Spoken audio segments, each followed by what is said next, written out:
des trous, hein.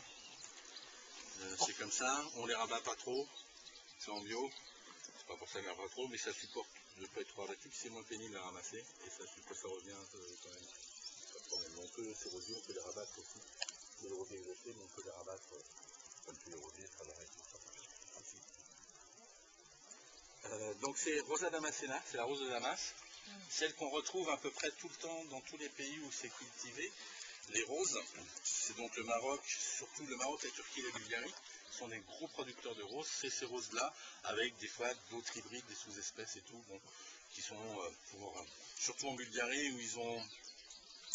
En Bulgarie, pendant des années, il y a eu un institut à Sofia, où il y a un monsieur qui s'appelle Nenov, qui est âgé maintenant, qui était le nez et qui faisait des communelles. Donc une communelle, c'est quand on prend une huile essentielle de rose, mettons, qui a été faite dans ce champ, et une huile essentielle de rose qui a été faite dans l'autre champ, et qu'on la met en commun et qu'on arrive à avoir une odeur qui est plus particulière qu'une autre. Vous voyez, c'est comme en vin, on fait des assemblages, et là c'est la même chose. Et il faisait donc avec ces variétés roses différentes des huiles essentielles qui étaient plus typées pour l'Asie, plus pour les États-Unis et plus pour le marché européen. Tout ça c'est un peu terminé parce que en fait les goûts, les couleurs c'est un peu plus uniforme maintenant et tout, et on va revenir je pense à des choses plus précises, mais pendant un moment, surtout la rose c'est un produit de parfumerie alcoolique, parfum mix, hein, donc on l'a vu, les parfums c'est mondial maintenant, un parfum il est mondial. Thierry Mugler il vend un parfum dans le monde entier, et il sent pareil dans le monde entier. On verra qu'on peut discuter de ça, mais c'est un gros souci pour l'industrie, parce qu'ils vendent beaucoup moins de parfums maintenant, parce que les gens ils en ont marre de sentir la même chose que les autres.